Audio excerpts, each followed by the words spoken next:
What's up guys, Ulisses here. Welcome to my YouTube channel. Today's focus is quadriceps.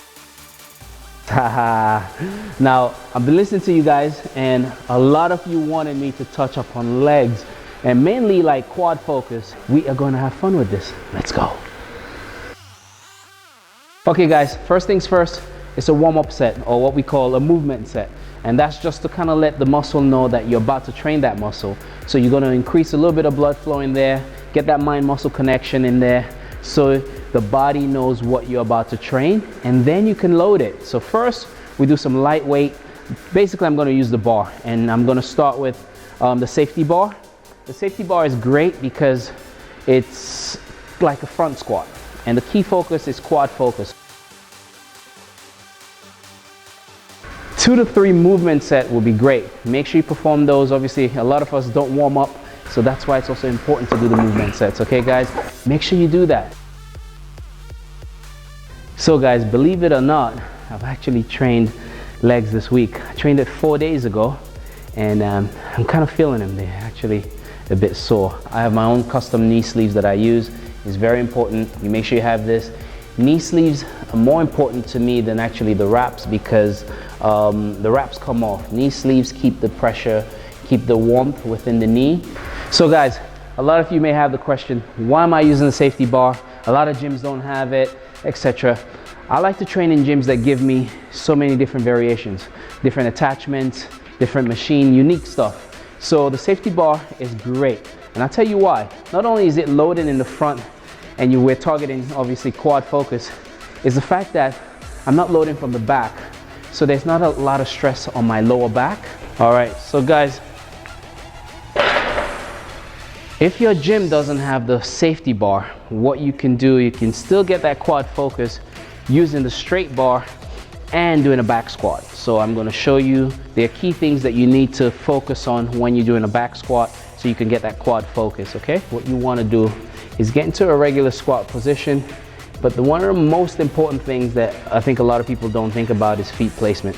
In terms of feet placement, you want to make sure your feet are narrower than your shoulders. If your feet are narrower than your shoulders, within your shoulders, then it's fine.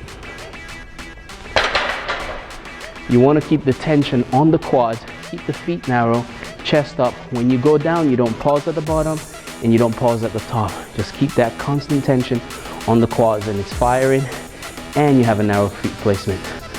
This way you can target the quads and you get that quad focus that you need if you don't have the safety bar. Give it a try.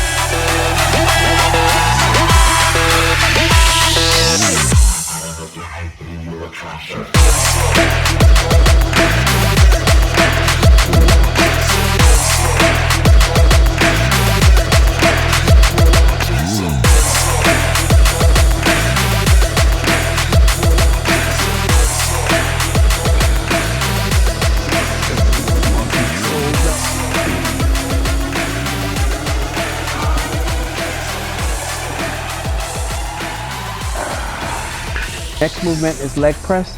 What we're going to do to get the quad focus on this movement is to get a narrow feet placement.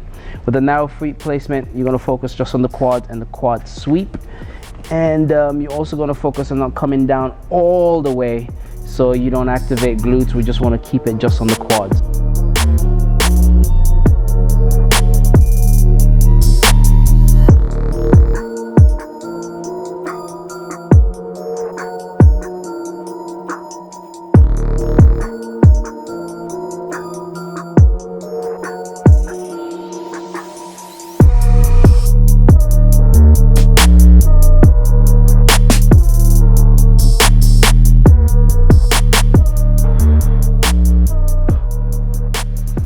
I'm gonna add to this what I call a staggered leg press.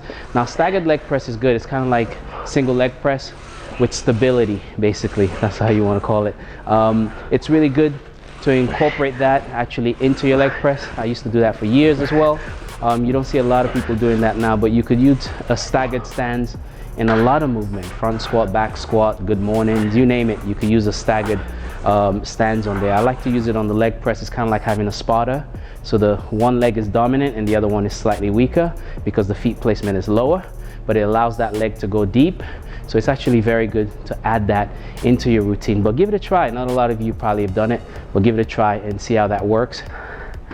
Oh man, I felt that one, especially right after my narrow leg press.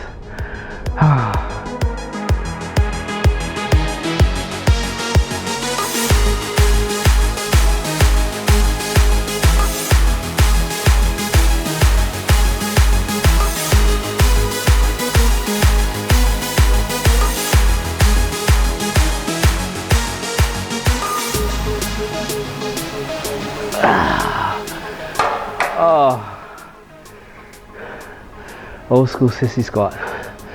Now that is painful. So guys, you see me performing the sissy squat a lot on a lot of my leg finishers. I'm going to show you how you can do a sissy squat at your gym with the Smith machines. Very simple, very easy. You can mimic the same movement and get the same activation that you would if you're using a sissy squat machine. Lower the bar just slightly below the knee, lean back on the machine, try to keep the chest up and back straight as possible, and you're going to go down. As a beginner, you don't want to go all the way down, but as you can see, so guys, as you see, I just performed the sissy squat using the Smith machine, so you can perform it at your gym. It's very simple, very easy. Just make sure you follow that. You can also add like the pad on there and get some dumbbells to actually hold your feet down. I didn't need to do that, but you can do that if you want that pampered treatment. But anyway, I laugh about that, but the pads actually make your calves look massive, and I like that. So that's what I'm telling you. So you can add that there. It just gives you a little bit of comfort, and you can perform the movement and get the focus you need on your quads.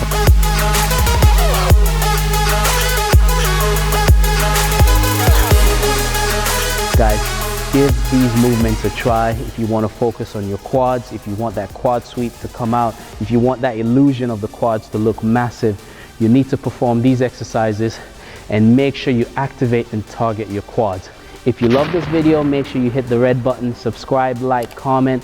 Let me know down below the videos you want to see, and I'm bringing them to you guys. Thank you for all the support. Thanks for watching my channel. Until next time.